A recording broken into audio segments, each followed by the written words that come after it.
You are listening to Hey, me, no mind. with show host Wood. What's good, family? This is your man Wood. This is the Pay Me No Mind show, as you just heard from the intro.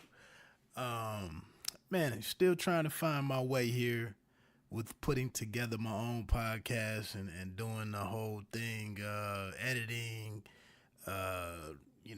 getting the interviews in here and writing the show and just trying to adapt to life in the big chair, I guess. But I'm gonna keep this one pretty short. I'm still figuring out. I still need to keep them simple, to get through the editing process and to get the shows up. So I'm not gonna play around too much. I have on two guests tonight, or two guests who have some segments that I'll edit in after, in the main body of the podcast. First up will be Xavier Porter from Brooklyn Fights out of New York. I'm sure if you've been to the fights in New York, you know Xavier pretty well. I ran into him at a couple of events now and had the pleasure of chopping it up with him at the Linares Lomachenko fight this past Saturday at Madison Square Garden, and Top Rank on ESPN / Golden Boy Promotions, I guess, was in there also. Had Xavier on to kind of chop up the night, and also it looks like the night before he was at the Devin Haney card in Philadelphia. So I wanted to get his feedback or input on what's going on with the young kid Haney, who was in the building the next night. I just didn't get a chance to talk to him. So Xavier Porter is on here, and then also closing out the show will be Joshua Don't Blink Greer Jr. on the actually he was on the Devin Haney card Friday night. Had a really great fight, a phenomenal performance. I believe it was an eight round KO of Glenn Dezurn, and talked to Don't Blink about his performance and maybe whether or not it was enough to that performance merits him getting an invitation or getting a berth in the bantamweight or the World Boxing Super Series bantamweight tournament that's going to be part of their season 2. I believe they have 3 weight classes that they're going to feature this year, or in its second season. So check out Don't Blink on the end of this one, and then that's pretty much it. I wanted to get up an article to kind of recap what I took in, get my perspective out there on Linares Lomachenko, but being a one-man show, I'm still waiting on a couple of items that I wanted to use to illustrate a couple of things. So we'll see if I get that in or not. Until then, I'm kind of in a holding pattern to get that out there. But if I do get credentials to events, I do like to come back and get together my thoughts and at least cover the event properly. And it's always an honor to be able to go to the fights and everything. So I always want to keep up my end of the bargain. However, it's difficult for me because I had to drive up there and make the drive back all the way to Dayton, Ohio, all over, spanning like a 24-hour period and whatnot. So, a lot of people with better resources and situations, you can go out there and find your various write-ups. Obviously, Dan Rayfield was in the house, so there's something on ESPN and .com and wherever else you like to get your information. But I'm going to get my thing out there as soon as I get an item or two from Miss MVP. She was tired, but she's one of the main photographers over at roundbyroundboxing.com. So I was in the house with her that night, but I haven't been able to link up with her since I got back to Dayton, Ohio. But I know she was kind of tired because she also went over to Philly the night before to cover the ShoBox event. So I'll holler at MVP here in the next 24, 48 hours, hopefully. what else? Just a couple of thoughts to get into before we talk some boxing. But one thing that caught my eye was an interesting development in the NBA is Coach of the Year. It's like grand opening, grand closing for Dwayne Casey up in the 6 in Toronto, being voted Coach of the Year, winning the Eastern Conference and getting the number 1 seed. I don't know if they had I thought they had like a top 3 record in the NBA, but definitely, holding down the East this year, but being bounced out of the playoffs, swept out of the playoffs by, a red hot LeBron James, and Kevin Love showed up big that series too. But that was just that doesn't happen every day where a man, an individual wins an honor such as Coach of the Year or blank of the year in anything. And then you turn around 24, 48 hours later and you're unemployed. But I think it was a good fire. I think you have to look at how Toronto was swept and the ineptitude that they displayed and the coaching staff displayed in not finding a way to put together any kind of resistance to LeBron James, especially when you go and watch Game 1 of the Eastern Conference Finals and you look at the intentionality. I don't even know if that's a word, but the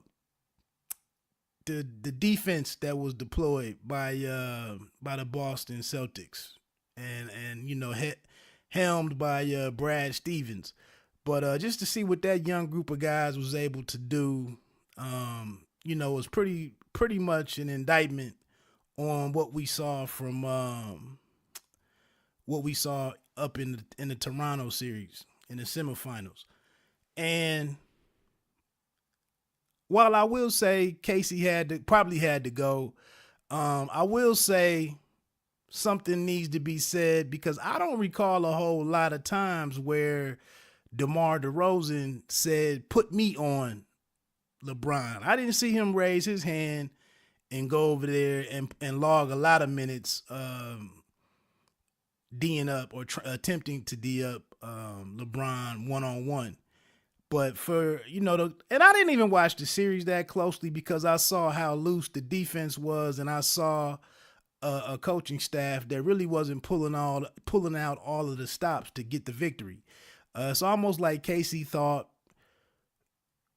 somehow he was going to get some extra credit or something for attempting to guard LeBron straight up. And I just can't watch something such as a playoff game or playoff series where the passion and the competitiveness is just not easily visible. And from what I saw, for it to be under 3 minutes left in a close game, I think it was Game 1, and to see the first year guy over there isolated with LeBron, and for no one to go help that kid out with the double teaming and speed LeBron up or crowd him or get the ball out of his hand, just total ineptitude to me. So I quit watching the series. So maybe there was some time when DeMar, I saw 1 or 2 games where I saw him put a couple of minutes in against LeBron, but I just want to see him accepting that challenge. Or how many times did we see with the double team? How many times did we see DeMar DeRozan and Lowry being the double team that was guarding LeBron? I just don't remember a lot of those situations. But for a team to go from a 20-something, 22, 23-point lead in Game 1 and to clearly look like the far superior team, and that's just in terms of the entire team, in the true sense of the word. That was what I thought we were getting ready to see, was that Toronto had finally matured into a full-fledged team, and that was kind of their strength in facing the Cavaliers, especially when we just saw the Indiana Pacers push their series to a Game 7. So like I said, I thought it was a simple decision. You know, the guy, LeBron has put them out of the playoffs the last 3 seasons.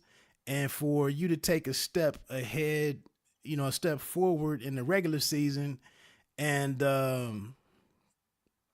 you know, take the Eastern crown and the number 1 seed, and then you turn around and lose a game 1 in the fashion that they did, and then just never show any ability to right the ship and get the team's focus back together. So I thought it was a good fire. Briefly, I thought about he might be a decent candidate to take a look at up in Detroit. But then somebody reminded me that Casey was once with the T-Wolves and, you know, didn't do that great there. So honestly, I think for the Pistons, I would like to bring in Tim Legler and at least hear what his interview is. That would be a guy I would like to talk to, Tim Legler. But let's move on from the NBA, or from that series. Although, like I just mentioned, you know, I guess that leads me into my second point, was LeBron dropping the game 1. I'm with LeBron, and he said exactly what I thought he would say, is that it's no different. You know, this 25 point beat down that he, you know, suffered in the game 1 loss. That doesn't really change anything. I think it means way more for the young Celtics team to get a victory in that fashion. But for LeBron, it's going to be a case by case basis for this whole thing. He's looking to get rest. He's looking to assert himself in certain situations, and he's out there making those types of determinations throughout the whole game because the team is still very flawed. Like a partner of mine was mentioning today, we talking about a team vying for an NBA championship, and you're starting 2 and 3 are J.R. Smith and Kyle Korver. That's just not gonna get it. I mean, we look at all the elite shooting guard and small forward combinations throughout the history of the game, and you tell me J.R. Smith and Kyle Korver, those guys just don't make the list.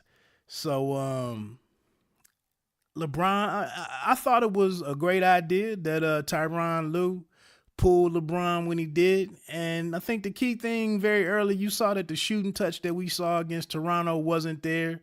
And then it was also one of those moments that has kind of highlighted the bad LeBron series is the turnovers. He had 7 turnovers, I believe, to go along with his 15 points. And then I think maybe 7 rebounds, 4 or 5 assists or something. I don't beat you down with stats on here. But just it was a bad game for LeBron. And again, you put that in the rearview mirror, and they went up 1. Morris is not going to score 21 a game,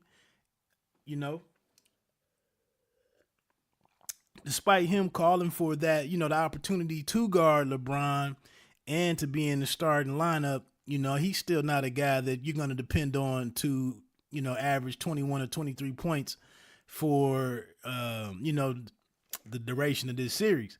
And also another thing that LeBron holds in his back pocket is I have to see a team beat them 4 times in a 7-game series, an Eastern Conference team.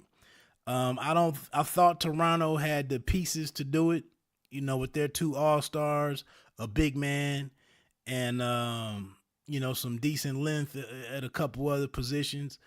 But I think they're a team that was missing. And that was another thing, now that I think about it. How is Fred VanVleet taking game-deciding shots?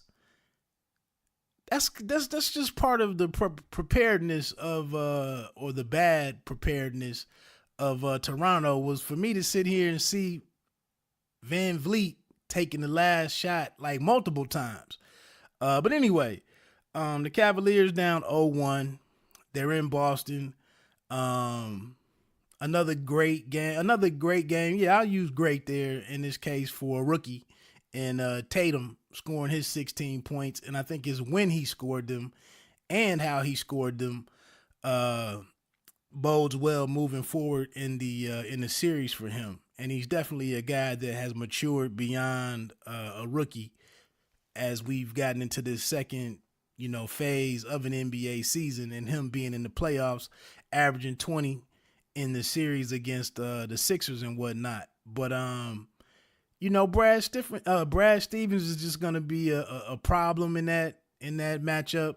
I think it's an overmatch for him against Tyronn Lue, in my opinion. And he's just got a better team to deal with as far as the pieces that he has to put in place out there with the youngsters. Terry Scary being a guy that's highly motivated. Tatum, being a future all-star, and just a very polished scorer of the basketball. And, the guy was shooting close to 50% from three-point range for like the first month of the NBA season and whatnot. So he's a great piece. Jaylen Brown is shooting the ball better than I think he had 21 points or 23 in the first game. They had 3 or 4 guys that all had right at 20 points. And that's just gonna be a problem because we all know, like I said, J.R. Smith and Kevin Love are up and down guys. Korver is an up and down guy. He's such a liability defensively that you just can't run with him the entire game. And if he's not knocking down his shots early from beyond the arc, he's just not a first line guy in my opinion. But again, the Cavaliers will regroup. The Celtics do have a great chance to win the series because of how balanced they are. And they're very active on defense, even just the team defense, individual defense, getting in one person's jersey, active hands, getting in the passing lanes. That you just don't see that at the NBA level. And so it'll be interesting to see what happens in game 2 and how Brad Stevens kind of keeps the team level-headed, that it is levels to this. And just because you went up 0-1, I think game 1 is always the easiest game for the underdog team to win, especially when you look at coming off of, when the series, the previous series, when it concluded, how many days rest did so-and-so have, whose coaching staff is more adept at getting a game together, a game plan together for the next round and whatnot. Some of the stuff that we don't see that goes on behind the scenes.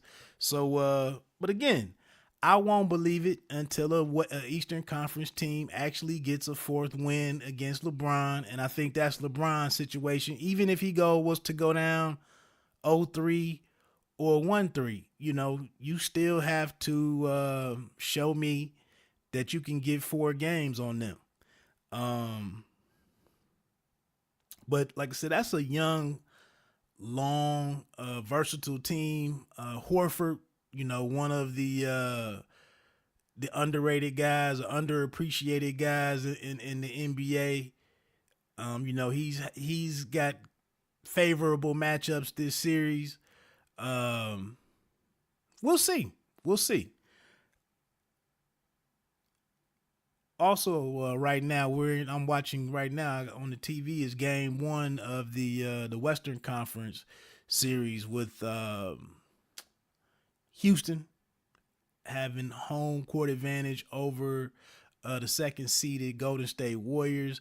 Looks like Golden State Warriors are in the middle of a big run right now just after halftime. I think they just went up 78-70. But it'll be interesting. I'm actually taking the Warriors in like 6 in that series. I was listening to First Things First this morning, And I think Nick Wright was suggesting that one of the keys for Houston is for CP3 to match the scoring output of Steph, and then for Houston to do what the Cavaliers did a couple years ago in forcing Golden State to switch as many times as necessary to get Steph as the defender on the person that's going to take the shot.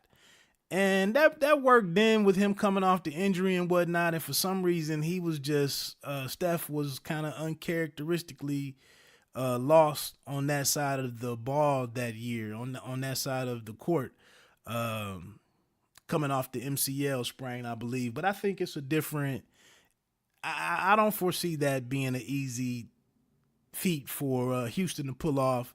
And I have no faith in CP3 being able to match Steph in scoring for an entire series.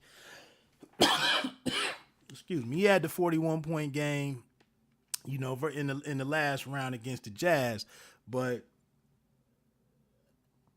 let's be real. That's just not what his game is. It is interesting, though, to see Paul moved off of the ball and kind of freeing him up in the playoffs to be more offensive minded, getting looks from the 2-guard position.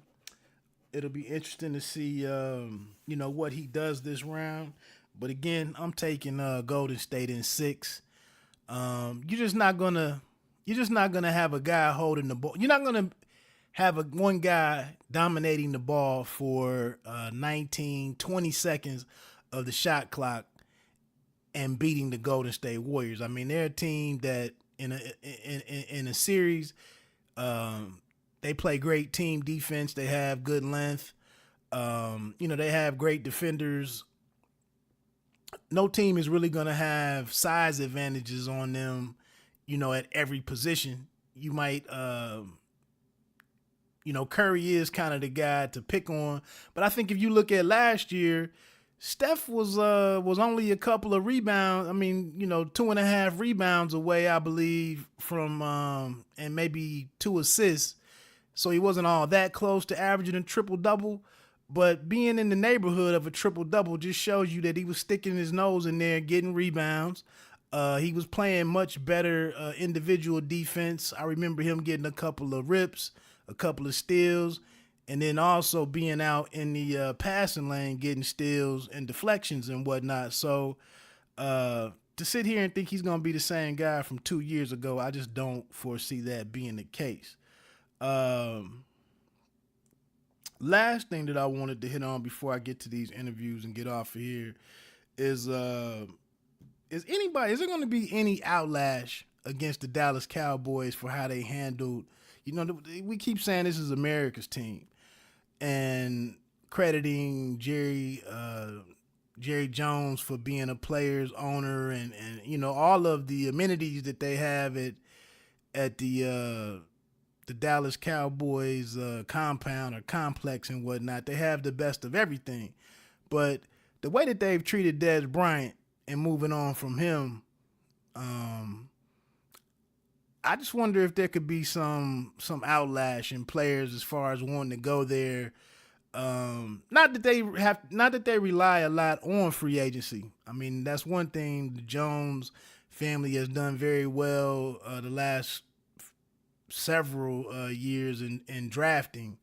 They've gotten a lot of obviously the offensive line is all homegrown and whatnot, but just the way that they handled Dez with waiting so late in the game to release him or to negotiate with him about the buyout.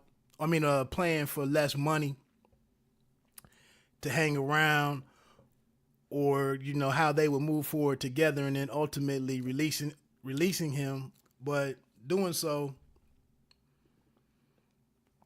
just a couple of weeks before the draft, where obviously teams would be more likely to take a look at a younger, healthier, more inexpensive player than to mess around with Dez. But I won't go into that too in depth right now. But that's just today the position coach.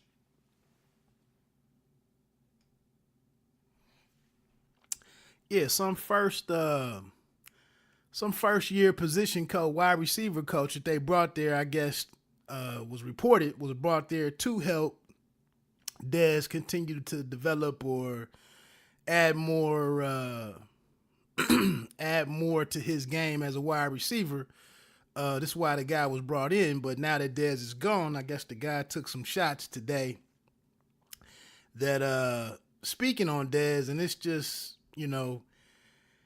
crazy that you would take time out. The guy said that he went and watched a bunch of film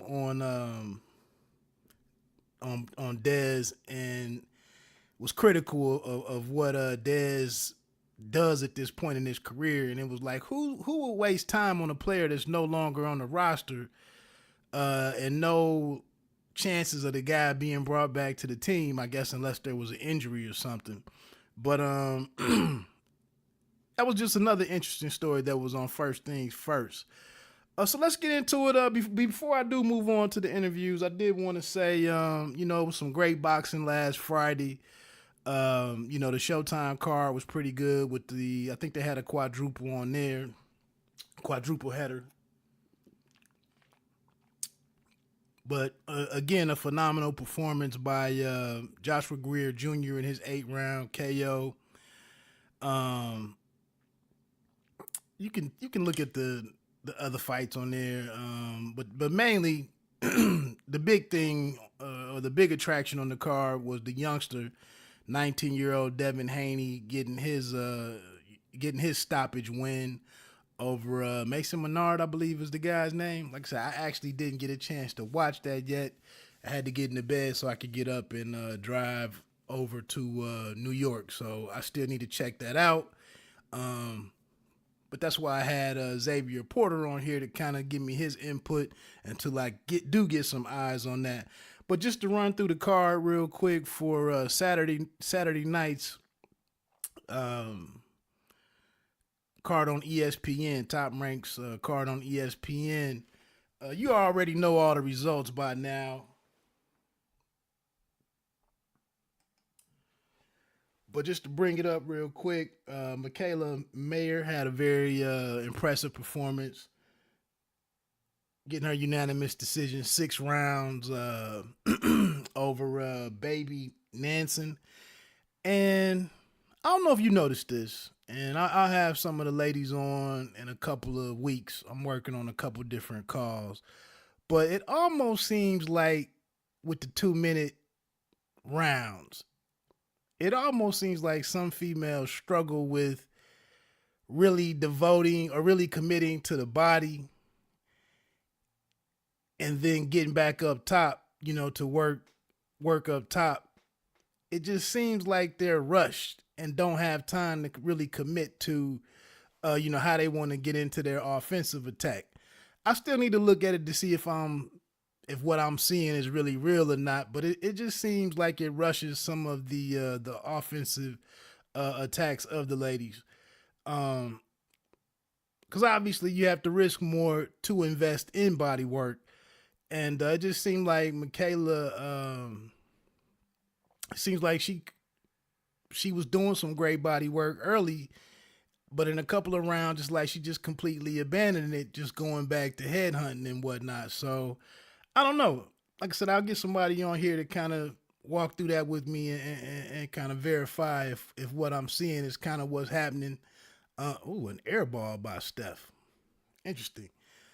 Who else was impressive that night? I don't know about you, but the Teofimo Lopez win in the first round, his knockout over Freitas, clearly clearly landed a shot behind the head, although he said it was right on target, just behind the ear or on the ear. But he clearly, and it wasn't his fault. I mean, it happens in boxing every week where guys are lunging in or bending over and, a punch goes behind the head. But in that particular situation, The only thing was, as Lopez talked through the post-fight interview, he repeatedly said that, the punch was on target. And I'm sitting right there watching the replay several times, and it was more to the back of the head. And I think even the guy's reaction on the ground, indicated right away that he'd been hit in the back of the head. But like I said, it wasn't intentional. It happens every week in the fight. I mean, it happened in the main event with Linares and Lomachenko. So I'm not really hating on Lopez, but just to sit there repeatedly after the fact and to look at it a couple of times on the big screen or the jumbotron or whatever, it just wasn't as clean as him and his father were making it out to be. Also getting the victory that night, I actually put in a call to Jamel Herring to see if he'd come on and talk about his fight since it wasn't aired. But he got the 5th round TKO over Juan Pablo Sanchez. Pretty impressive performance, him getting a new look. Moving on from being with Coach Mike Stafford and training in Cincinnati and whatnot. Actually spent some time with Bo Mack and Crawford. I don't know where they were out west. I don't know if it was in Kansas, in Nebraska or whatnot, or farther out west. But I saw some differences, and then I just wanted to kind of get his input on what the major change or the major difference was and under some new direction. But a pretty good showing for him. I think the thing that kind of stunned me was where his fight was on the card that night. I didn't realize that his fight wasn't going to be televised, one. But I guess I understand why it wasn't. But I think he might have been the second fight up that night. And, the arena is still trying to fill up. It's, I guess maybe the diehards are getting in there at that time. But, I just thought him just moving over the top rank, I thought they might have put him in a position where, more fans would have been able to get eyes on him and whatnot. But he overcame a cut, from an accidental headbutt. I think they collided heads at least two times. But if you weren't able to check that out because it was streaming on the ESPN Plus app, you would have seen Jamel pretty much have his way the last 2 or 3 rounds and really just exploded on Sanchez in that 5th round to where just as the referee was calling the fight, actually one of the New York commission guys was actually making his way up onto the apron to wave it off, but the referee kind of got in there before, as Sanchez was kind of non-responsive to Herring's finishing combination of punches. So also Conlon got another victory. Young Michael Conlon moved to 6-0. And kind of a stinker of a fight as far as his opponent. I really don't know what was up with Larinaga, but all I kept thinking was, had that been, what would the criticism have been if that was Shakur Stevenson out there, with that opponent in front of him, and it went the whole 6 rounds with. Conlon tried to press the action here and there, but he just had a guy that. Trying to leave many openings to get hit. The guy wasn't engaging a whole lot, never really took the lead or went to take the lead. He was moving around a lot, and really through the first 2 rounds, his punching was sparse. So Conlon did what he could. It seemed like he got frustrated, but he handled it well, stayed focused, and just basically did the smart thing. And he tried to mix it up in the last 2 rounds, and I think finally he just had to concede to the fact that the guy wasn't gonna give him the types of openings to really free swing and bang it out or anything, or go for a knockout or anything. So And then the co-main event with Carlos Adames, and Alejandro Barrera, super welterweight match, 10-rounder. I thought the cards were a little wide on that one. I thought Barrera was getting outclassed in the first few rounds and was being forced to back up most of those rounds and had his back against the ropes. But I thought he fought his way out of that. And over the middle of the fight, I thought he worked himself back into it. And, I thought he finished. It was a good back and forth match over the last, 3 or 4 rounds. And Adames had the faster hands and more, his punching power advantage was visible and whatnot over the first half of the fight. But, just getting into the second half, I just thought he didn't do much with his jab all night.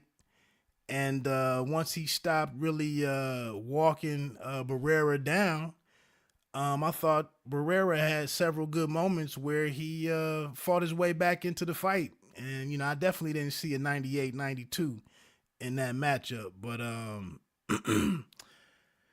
then we get into, the main event with Vasiliy Lomachenko getting a 10th round stoppage over lightweight champion Jorge Linares. I won't get into that right here. Like I said, that's what I had Xavier Porter on to kind of talk through that. I'm sure everybody has seen it at this point, read up on it, and has formed your own opinions on it and whatnot. The only thing I will say is I'm very shocked at the people that continue to bash Lomachenko or question him or criticize him. And how do you focus so much more on the knockdown? I mean, obviously, little over 10,000 fans there to watch it live. When he gets dropped in that 6th round, I mean, it got quiet quick. And, it was caught everybody off guard. But I don't know how you focus on that and just kind of overlook or downplay the fact that he got up relatively quick. He was never really out of it on his feet. And he shook it off, kept it moving, and immediately got back to work. I will say he was a little more one-handed in his, when he was trying to be assertive and come forward and whatnot, or, when his attack kind of, when he got back on the attack, he was a little one-handed with keeping that, with keeping his left hand, close to the side of his face, trying to prepare or be ready for any more right hands from Linares. But gradually, once he felt comfortable that he had gotten back in command of the fight, he went back to work with both hands. And then obviously the beautiful finish there in the 10th round, that was just kind of a very sudden moment. You definitely saw him seizing control of the fight and getting back to some of the things that he was, the way that he was overwhelming Linares earlier with the angles and the punch output, the jab output. So, just a phenomenal fight. For me, like I said, Andre Ward had to get up off the canvas once or twice. Chocolatito was a guy that had to get up off the canvas the first time out against Sorong Vasai. Plenty of guys have had to get up off the canvas, and that's not a negative for me. I mean, it does make him look more human. Maybe some more guys are a little more emboldened to make that challenge, especially, somebody like a Garcia, who I just saw earlier. It has been finalized between him and Robert Easter Jr. for their lightweight unification bout and whatnot. But again, just a great fight, man. It really was everything that we had hoped Rigondeaux would have brought to the table and kind of tested Lomachenko in some different ways that we didn't get to see. So big salute to Linares for being a very great opponent, and we'll see what happens moving forward. Look, I bumped my gums enough. Like I said, right now I'm trying to find my way with getting, comfortable with some of the different stuff that I got to keep an eye on as I'm just trying to do to, run through some of my talking points and whatnot. And, week to week, we'll start seeing some of that and things will improve. But, again, it's kind of like the relaunch and, it is what it is until I get proficient with everything. So I'm gonna get off of here so I can check out the rest of this. The fourth quarter looks of this game 1 of the Western Conference Finals. Right now, Golden State is up 7. So with just about 9 minutes left. So again, check out these interviews with Joshua, Don't Blink, Greer Jr., and Xavier Porter of Brooklyn Fights. How I end every show. I won't come back on the end of the Greer Jr. interview, but you know how I leave it every week, that you don't have to be great to start, but you have to start to be great. Peace.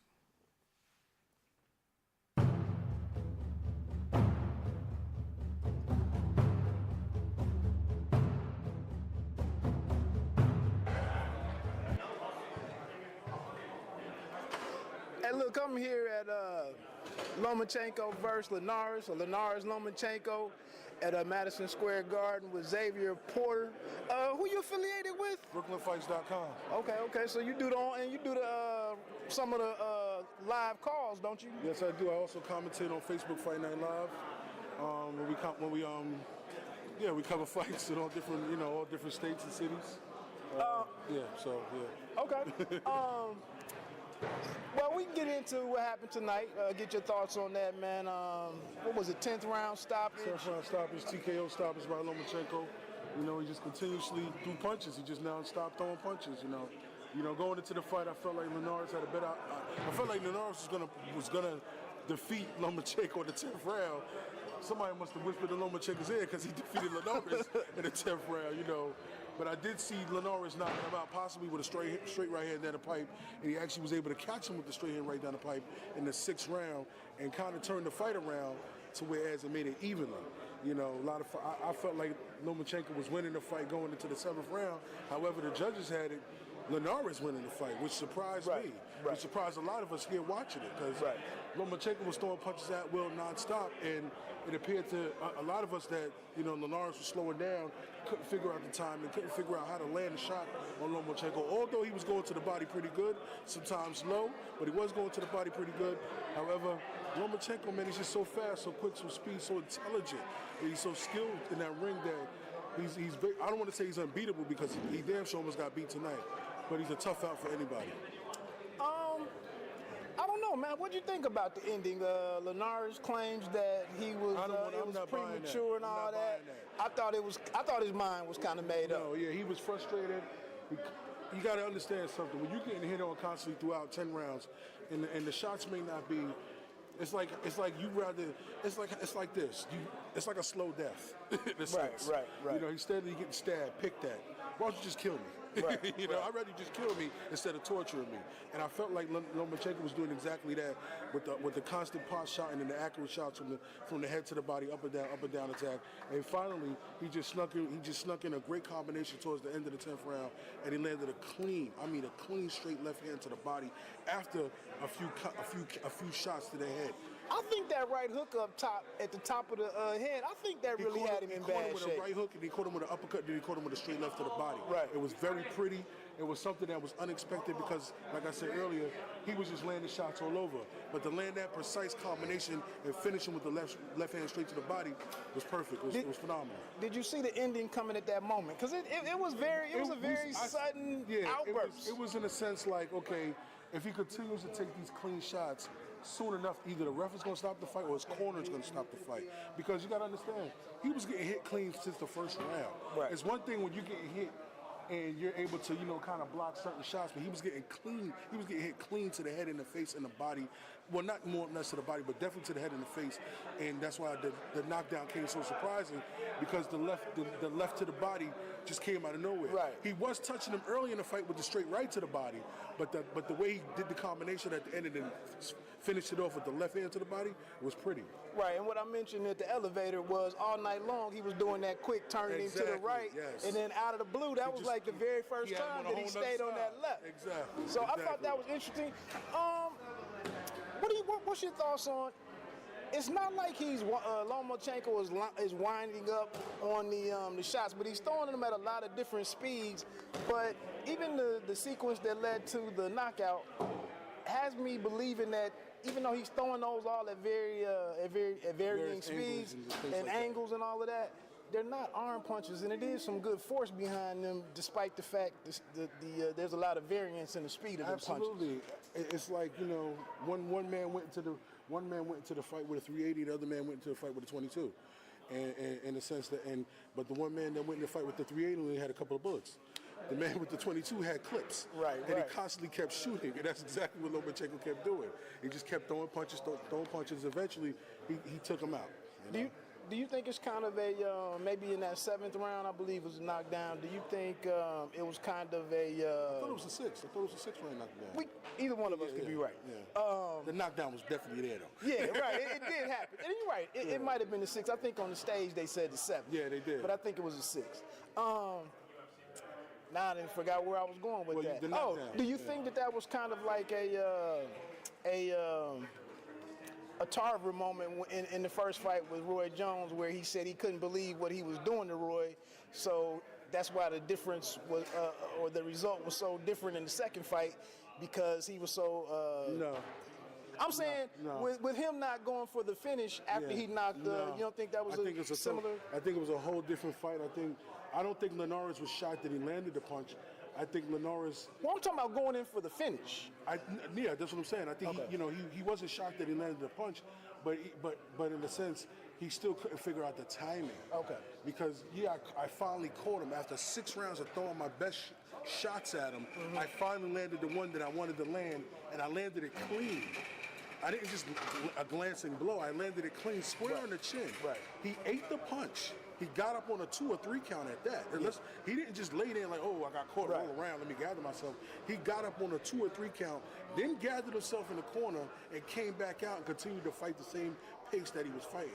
Even though he kind of analyzed and assessed to make sure they may not jump back in the hot water, but he still fought the same pace that he was fighting from the beginning to the end of the fight. So Linares had to figure out the timing and the distance again, even after knocking him down. Were you kind of shocked at how Loma was able to recover and handle that situation? Because he had a little over a minute and a half left to make it through the round. Him never being down and not really ever touched up in a fight. He's been knocked. You're right. Salido, but not so cleanly like how Linares knocked him down. Right. I wasn't surprised. I was actually happy to see it, because what you saw is a championship fighter, a quality, bona fide, skilled championship fighter, compose themselves in the moment. He had the presence of mind, like Reggie Miller. We in the Garden. Right. Reggie Miller dropped, 8-9 points on the Knicks? 13 seconds. He had the presence of mind. Like Reggie took that step back 3, trained it, took another step back 3 and trained it. He had the presence of mind. He knew exactly where he was at in the fight. Okay, boom, you caught me with a good shot. Boom, you caught me with a really good shot. Let me gather myself. Let me get back to let me show this man that, you caught me, and I'm going to stay on my game plan. I'm going to keep the attack going. The question was asked earlier, do we think that he will possibly go and seek out the winner of what's shaping up to be Mikey Garcia and Robert Easter Jr. unification bout? They asked Loma about facing the winner of that. Any thoughts on the winner of that being able to win against Lomachenko? I would say right now, I would like to see how well either one of them do against each other. I do think Mikey is the better boxer than Robert Easter. Not taking anything away from Robert Easter. I think Mikey is the better fighter, the better boxer, the more experienced fighter at that, especially at the championship level and in the competition he's faced. I think a person like Robert Easter might get exposed similarly to Linares. Oh no, sir. I think he would get exposed like how Lomachenko did. But it would be a different style of fight because you got to look at Robert Easter, who's taller and longer, and Robert Easter loves to bang. He loves to get on the inside and bang. So I can't really say, I am wrong for saying he'll probably defeat him quicker because like it is a style of a fight, you know. But I think it is a good change of pace for Robert Easter Jr. to be facing somebody that's a little more conventional versus the pressure from Shafikov and the awkwardness of Fortuna. I think it'll be a good change of pace for him to fight a guy where it's going to be more straightforward boxing and technique and everything versus what he just went through. What I really want to talk to you about before we get out of here is last night checking out Devin Haney in person. I went to sleep because I had to drive here today, so I didn't get to see the main event last night. Okay. But what was your assessment of the kid? The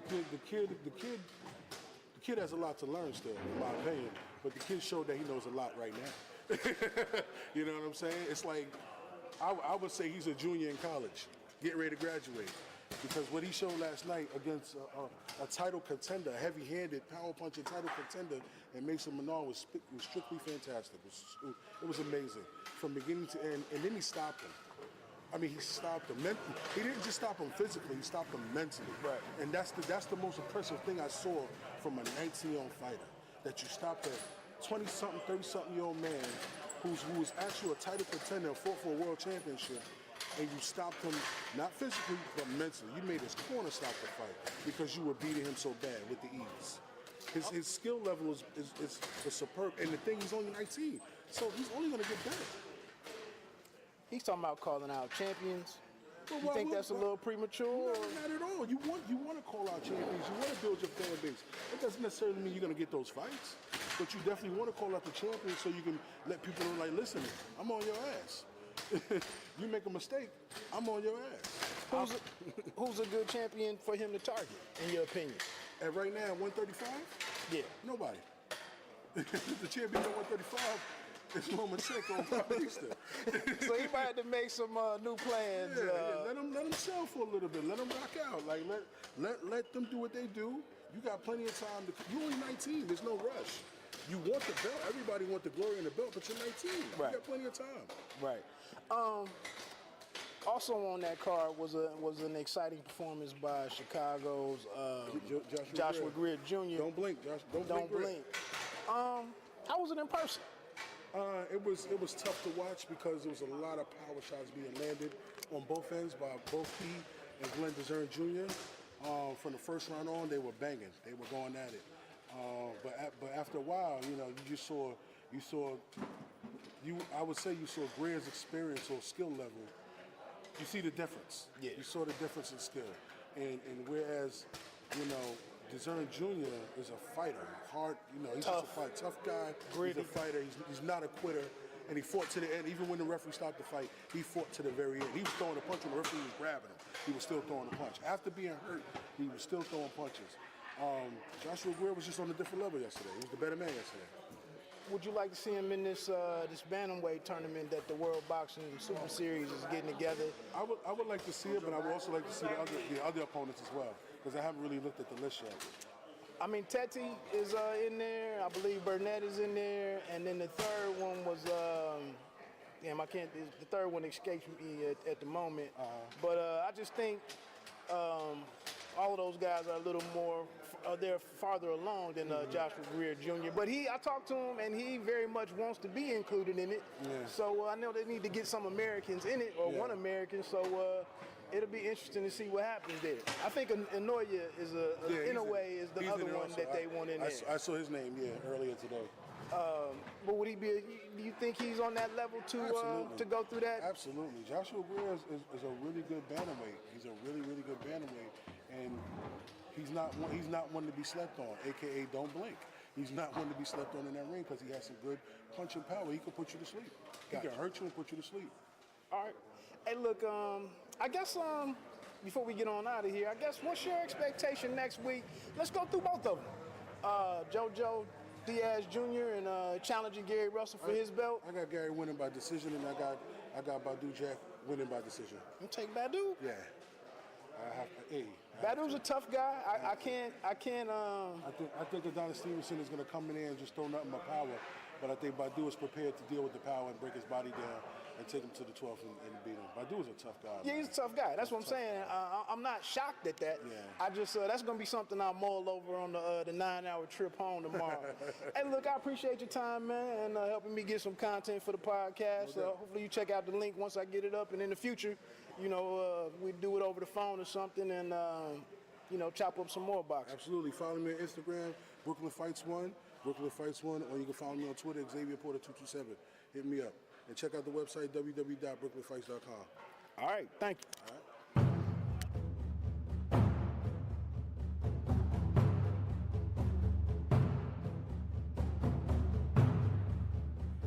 Hey, welcoming back to the show, good friend of the program. Want to say what's up to Mr. Joshua Don't Blink Greer Jr. What's up, man? What's going on? Thanks for having me. I appreciate it, man. I appreciate you taking out some time today. I thought about getting with you last week ahead of your fight, but I know it gets into fight week and everything. I know it was an important night for you too, so I didn't really want to disturb you or nothing. So oh yeah, I appreciate that. Yeah.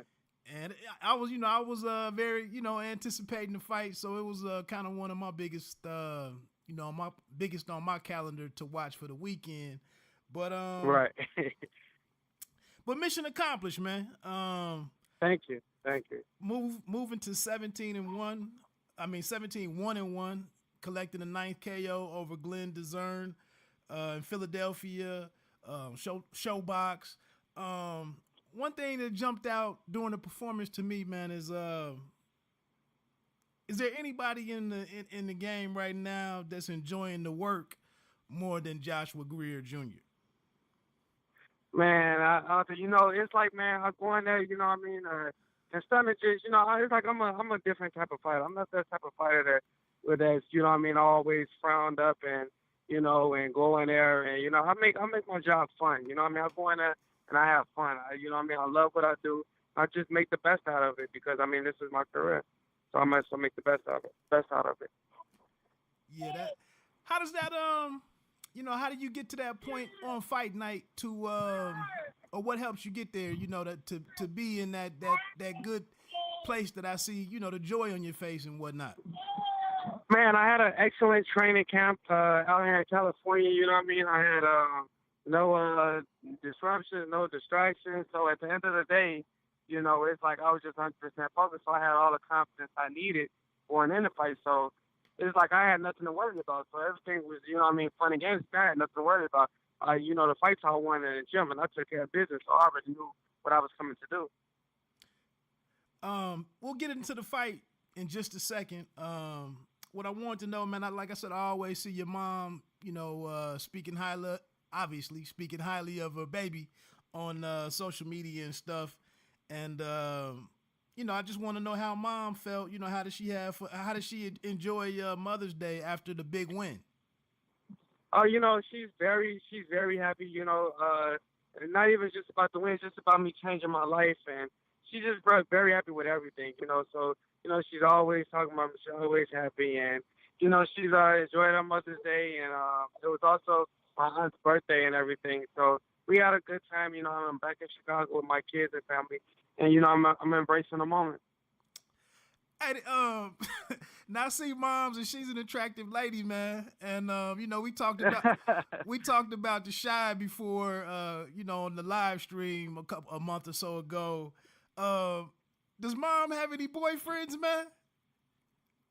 I mean, my mother is dating. She is dating and everything. So she is dating. I don't get too much in her personal business and stuff like that. I let mom do her. Jody mama told my baby boy, mama need a life too. So I let mom do her. and let me clean that up real quick. I didn't mean does she have any boyfriends. I meant was she dating or does she have a significant other in her life? But I'm just wondering, the video was online after Nate's last fight about what happened in the back area. So a brother come around, with mom, is he on his best behavior? Yeah, of course, of course.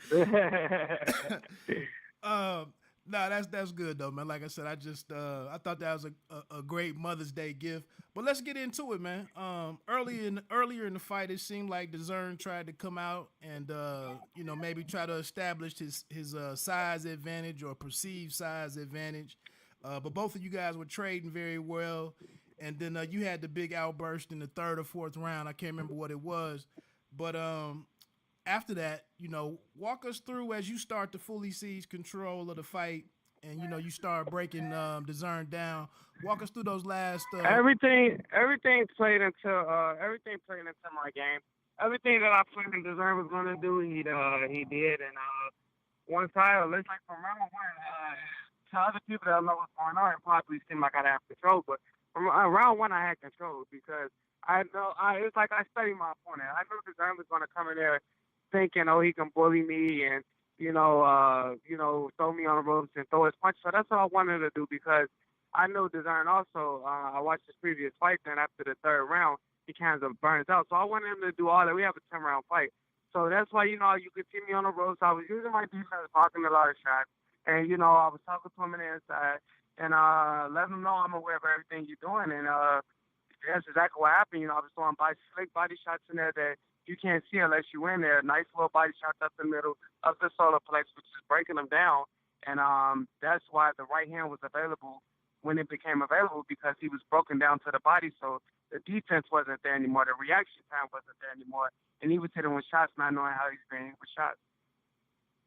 Okay.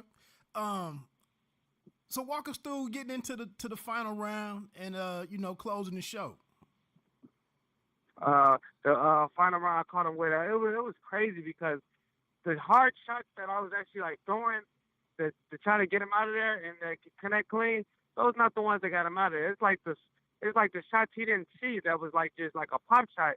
Like I threw a 1-2 and a jab afterward, and the jab is the one that hurt him. You know what I mean, and stuff like that. So it was just the final round. I just threw a quick 1-2 and the right hand down the middle, caught him right on the chin.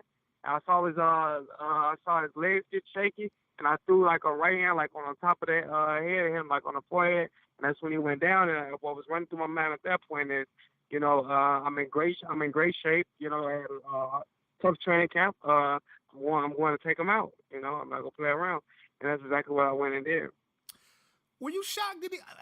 You got to forgive me because I was getting ready to drive to New York for the Linares and Loma fight, so I kind of was just keeping an eyeball on your fight before getting to bed that night. Didn't even take any notes. But were you surprised that he made it through that earlier round where you had him badly hurt? Oh man, yeah, definitely. But one thing about him is like, if this was a different fighter that I fought that night. This wasn't the Dezurn that fought Adam Lopez that was telling Barry, I'm trying.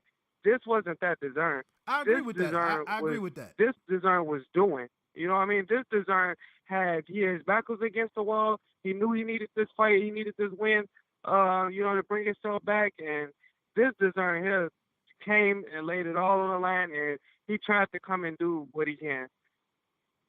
Okay. I noticed that too, man. I saw even from the what's my man's name that you fought also, the mutual opponent, Davila? Davila. Davila. Yeah. A completely different guy than that. So great effort from Dezurn that night. Even after the big round that you had, he rallied back and had a good round. Maybe the next round or the round after that. But I was very impressed with his effort that night. Even when he fell face first on the canvas and got right back up, I said, this is a totally different Dezurn. I'm like, okay, I got, and that's when I knew that, I got to take him out. I'm not going to give him no chance of nothing. Right. Now, Barry Hunter is one of my favorite men in the game. One of mine too. So. And there's an unwritten rule in most sports about players and coaches from the opposing teams addressing one another. And you kind of shot a remark in Hunter's way. I don't know how that was received by him and whatnot in that moment, but I know that's all fair and game, in the sport. and in boxing and whatnot. But did you guys get to share a respect, a true respectful moment before the end of the show or anything? Or Look, Barry Hunter is one of my favorite coaches in the game. You know what I mean? Barry Hunter is a great guy. Barry Hunter and Glenn Dezurn, other assists, Blunt, Patrice Harris. Look, I've known those guys for a long time. I got the utmost respect for them. They got the utmost respect for me. We show each other love. You know what I mean? Barry Hunter is the type of guy. I mean, even him not being my coach, I can call him if I need some advice or whatever. You know what I mean? That's how that relationship is. And okay. So when I wasn't talking to Barry, I heard Frenchon Cruz in the corner. She was like, "Yeah, Glenn, get him on the rope." I said, "Oh no, this is easy work." I wasn't talking to Barry. Okay. I was talking to whoever said that, it was Frenchon Cruz. So that's what I was responding back to. And then after the fight, Barry was like, "Man," he was like, he said, "Man, it's always love." I mean, I told him, I said, "Man, it's never nothing personal." I say, he said, "Y'all know if you need anything, you can always, how to get in contact with me, you can always call me." You know what I mean? Stuff like that. And it was just like that. Barry Hunter, I got the utmost respect for him, always. Good. I figured it wasn't anything, any type of beef or anything. And like I said, No, not at all. Not at all. I know Coach Hunter knows how to talk to young African American men. Yeah, that's definitely my guy.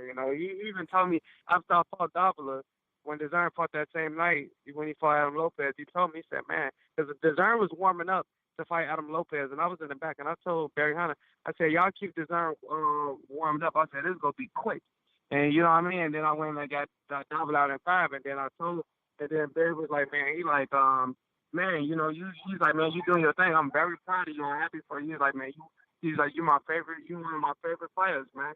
You know what I mean? So he's like, "I always have faith in you." And that's what he told me. Great. Yeah, I just saw somebody on, I think on the Instagram post of yours talking about be humble. And, I just wanted to make sure, I just wanted to get it out there to let anybody that clicks on this, what we see on TV isn't always, the true situation. So, Exactly. Look, I'm a man. You know what I mean? I'm a man with kids. I don't understand this business. And, I'm an entertainer also. So I do what I have to do to feed my family at the end of the day. But then, you know what I mean? Outside of the gym and this boxing, like, you know what I mean? I give you my clothes off. You know what I mean? Off my back. You know what I mean?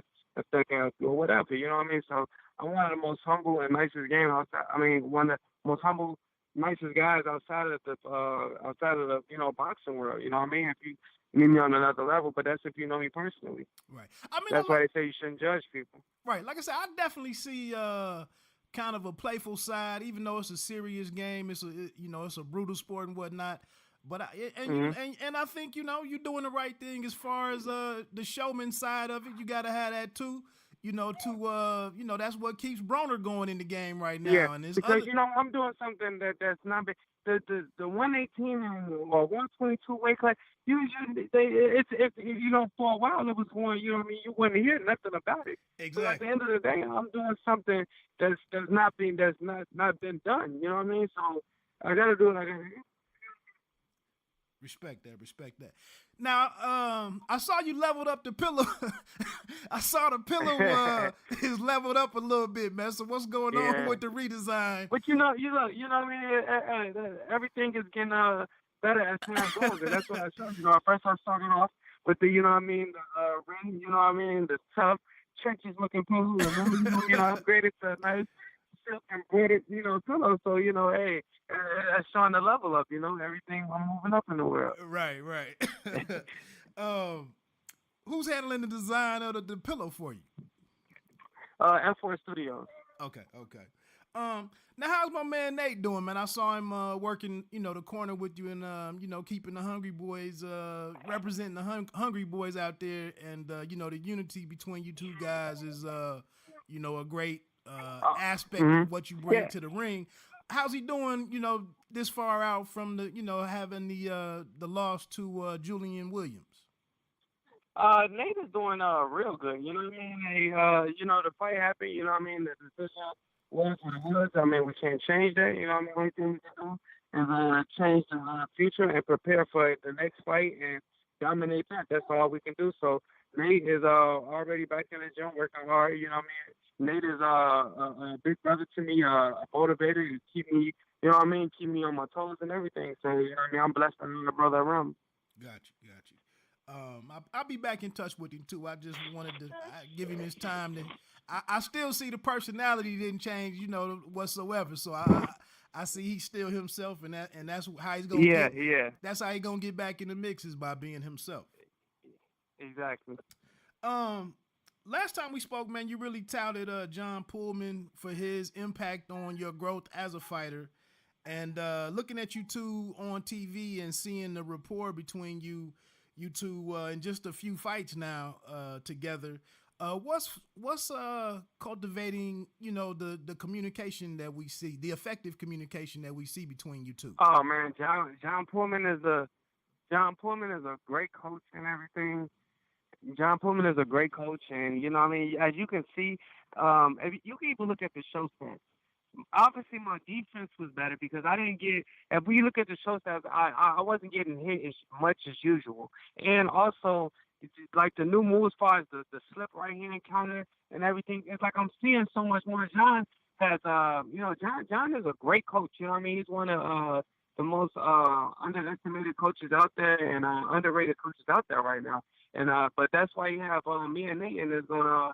You know, and he got a Tug from Mongolia and John Januga and guys like us. We're going to get him in shape where he is who he is. But, you know, he's improved my game, my head movement, everything, as you can see when I fought. With defense, man, I always wonder, we see all the training videos and whatnot, and some of us don't always know what's going on. With improving defense, what's helping that? Is it drills? It's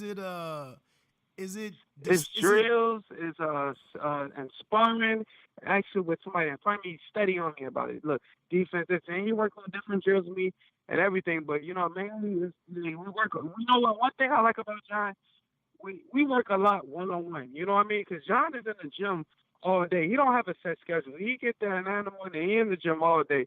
So within that time, from 9 a.m. to like 10 p.m. I come in maybe around 2 o'clock, or when there's nobody there. We work a lot one-on-one, you know what I mean? A lot one-on-one on days that I don't have sparring.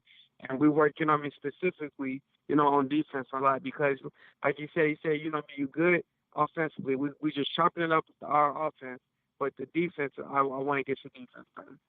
Got you. All right, only just 2 more questions, man. One of those being, the World Boxing Super Series has come out and announced what it's doing for its second season. They're having one of the tournaments will be in the bantamweight division. You've been there. You're up at Super right now, but they said on the telecast in the meetings that you mentioned you had no problem going back down to bantamweight. They have I only took that fight at Super because it's the opportunity. You know what I mean? They Gordon Hall, got one man and he said, "Look, we got Glenn Dezurn." And I said, "Okay, no problem. You know what I mean? I'm going to go up and back on TV and show and look impressive." And that's what I did. Now, is that so 118 is no problem for me to make. Do you think that's impressive enough of a performance that warrants you getting a serious look at this tournament? Is that something that you really want? I would love to be in that tournament. You know what I mean? That's one thing I would love to be in that tournament. Because I'm the best American fighter out there right now, and we don't have no American. We got TT from Africa, the Puerto Rican guy that just won, Rodriguez, and we got Ryan Burnett from the UK. So, I would love to, be the underdog because, of course, I'll be the underdog, and then I'll come out on top. But you know what? With the politics in the game and the way the game is now, they're going to try their best to keep me away from that tournament. Okay, that's unfortunate because that's I saw the 3 that were already named, and I felt like it had to be 1 or 2 Americans involved in it, and like you just said, you one of the top bantams in the game in the country. So we'll see what happens. Yes. Has Journeyman been contacted at all about it? Yes, Journeyman actually they met my manager Andy Zach. He been on top of things. He's been trying to use his connections and see if we can put up a couple of strings so we could get in that tournament. I know my manager is truly a hard worker, and he's gonna do everything that he can to a T to make sure I get in that tournament. Hey, would you have any reservations about fighting overseas? I mean, this being a very No. Well, one thing about me, I'm a real fighter. You know what I mean? I'm not a prima donna, a diva. I'm a real fighter. You know what I mean? I'm the type of guy that I grew up on. If wherever that person disrespect you at, that's where you guys fight at. So I don't care where it's at. You know what I mean? A venue or a state or you know what I mean? A different country. That's not going to change my game. It's not going to make or break me anything. It's just, you know what I mean? It's a ring at the end of the day, and it's me and you. Yeah, I was looking through some stuff on BoxRec over last week and just seeing how many older heavyweights back in the day, how many heavyweights fought in various locales across the world and whatnot. And then right now, when I sit here and look at what's holding up Wilder and Joshua happening, and maybe Wilder trying to, even with that $50 million thing last week. Part of that was reportedly, the fight being held in the United States. And I'm like, bruh, what's the focus with fighting in the States right now? Like that should be a beautiful thing of boxing, is to take advantage of some of this international But exposure. you know what? One thing that made it, I don't think that fight will go to distance, but one thing that made it that way that fighters don't want to go certain places is because, you know what I mean, the politics and the judging, That's so true. Wilder feel like if the fight goes, you know what I mean, to the scorecards, he's not going to get that score. You know what I mean? He's not going to get the decision. And in the UK with, Joshua being basically the king out there. Right.